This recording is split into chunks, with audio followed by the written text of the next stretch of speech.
안녕하십니까. 지식산업센터 전문기업 지산엔 박희성 대표입니다. 2019년 10월 26일 토요일입니다. 아침 영상이고요.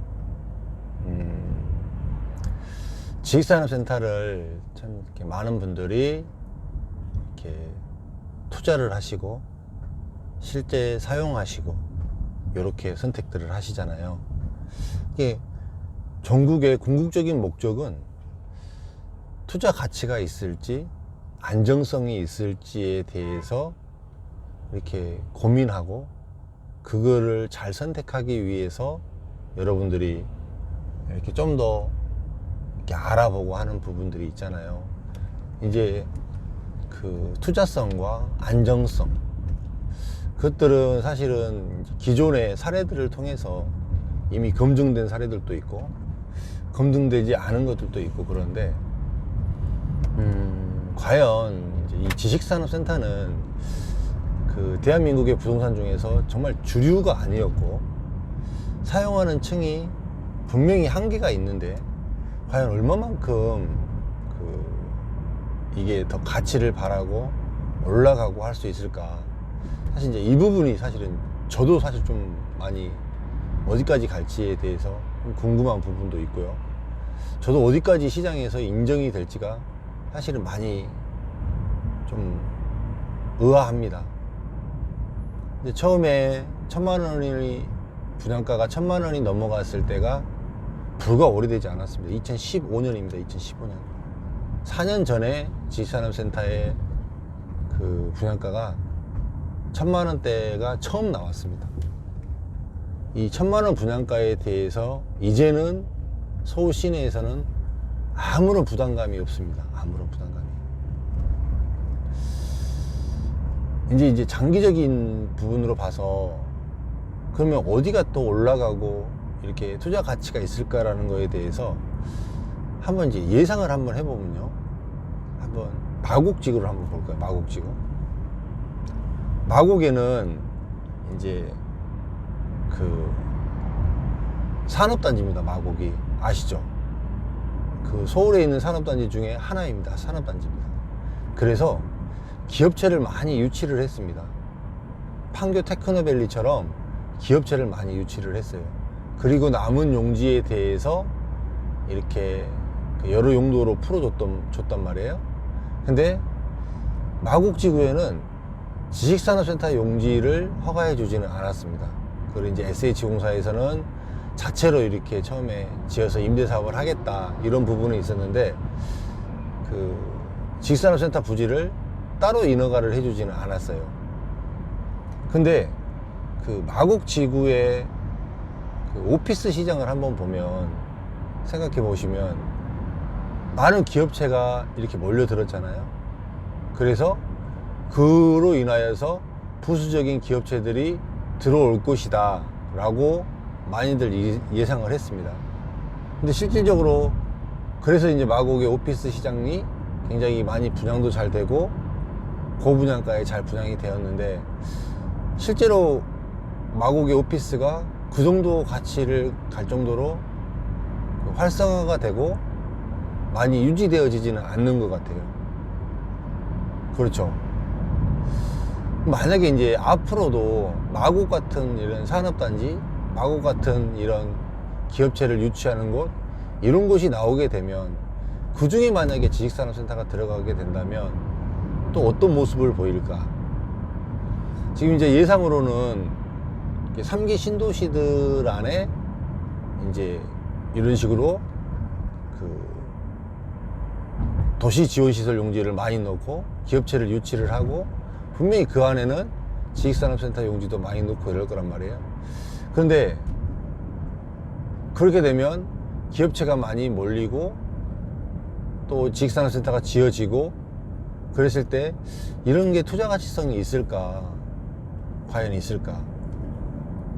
참 여러 가지 부분에 대해서 많이 고민이 되고 시장이 어떻게 흘러갈지에 대해서 참 예상하기가 쉽지 않은 것 같아요. 제가 봤을 때 정말 이제 이 지식산업센터라는 것 자체가 이렇게 모든 국민이 원하고 모든 국민이 쓸 수 있고 모든 국민이 뭐 어떤 용도로 써도 상관이 없는 건물이라면 제가 봤을 때 가치가 정말 아파트처럼 더 올라가야 된다는 게 맞다라고 생각하거든요, 저도. 근데 그 한계를 딛고 넘어가서 현재 분양가가 1,400, 1,500 정도까지가 회자가 되고 있습니다. 실제로 여러분들이 아시는 것처럼 지식산업센터는 지금 이제 일군 브랜드에서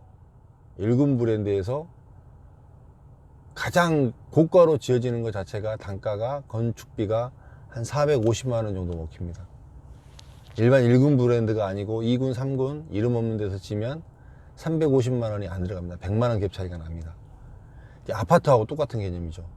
아파트가 고급 브랜드 있는 아파트가 좀 더 비싸게 맥히고 비싸게 팔 수 있는 것처럼 지식산업센터도 이제 대형 메이저 건설사들이 들어오고 그 건축비가 그대로 감당이 되고 그래서 대형 건축사들이 지은 지식산업센터가 좀 더 비싸게 갑니다. 과연 이거를 시장에서는 어느 정도까지 받아줄까? 아파트처럼 정말 그렇게 될까? 요 부분. 어차피 토지가는 한정된 토지이기 때문에 특히나 대한민국은 토지가 작은 나라잖아요. 그렇기 때문에 토지가가 떨어져 줄 수는 없습니다. 토지가가 떨어져 줄 수도 없고 그렇다고 건축비가 떨어질 수도 없습니다. 그러면 이제 분양가는 올라가는 게 다 지극히 당연한데 이 올라간 분양가가 어느 정도 선까지가 투자 가치성이 있고 어느 정도 선까지가 이제 실제 투자자들이나 실제 사용하는 기업들이 받아들일 수 있는 가격인지에 대해서는 조금 고민해 볼 필요성이 있을 것 같습니다. 정답은 저도 사실은 못 내리겠어요. 정답은. 예, 시장을 계속 지속적으로 보고 모니터링을 하고 토지가를 이렇게 계속 모니터링을 해본 결과로 봤을 때는 이제 영등포, 강서, 그 다음에 성동구 쪽은 토지가를 뭐 핵심적인 입지 같은 경우에서는 4천만 원이 넘습니다. 4천만 원이.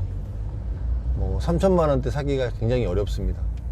그렇다고 봤을 때는 분양가가 어차피 사업의 수지를 맞추기 위해서는 1,500이 넘어가야 되거든요. 이제 그러면 과연 이 부분을 어떻게 어느 정도대로 받아들일 수 있을지, 이제 이 정도를 만약에 주고 분양을 받고 투자를 했을 경우에 수익이 나올지 이 부분 좀 한번 좀 더 면밀하게 향후 시장을 좀 봐야 될 것 같고요. 이제 앞으로 이제 올해 내년 이렇게 정말로 많이 들어갔던 지식산업센터의 이 물량이 이제 입주를 다 맞이하게 되면서 상당히 많이 제가 봤을 때 수도권 쪽을 기점으로 해서 이렇게 공실 부분에 대해서 많이 언론에서 이렇게 많이 언급이 될 거예요. 그때 언급이 되고 나서도 과연 시장에서는 어떤 식으로 받아들일지가 저는 좀 궁금합니다. 그래서 이제 뭐 결론은 아니더라도요, 이런 부분에 대해서 한번 좀 같이 고민해 보고 생각해 보시면 뭔가 좀 이렇게 앞으로에 대해서 만약에 상황이 닥친다고 봤을 때 좀 대처가 되지 않을까 싶어서 오늘은 아침에는 이 부분에 대해서 한번 언급을 드렸습니다. 주말 잘 보내시고요. 날씨가 확 온도가 떨어졌어요. 춥습니다. 나가실 때 따뜻하게 입고 나가시고요. 그 다음에 감기 조심하세요. 한절기라서 감기 꼭 조심하셔야 됩니다. 안 그러면 요즘 감기로 고생하시는 분들이 상당히 많습니다. 조심하시고요. 주말 잘 보내시기를 바라겠습니다. 감사합니다.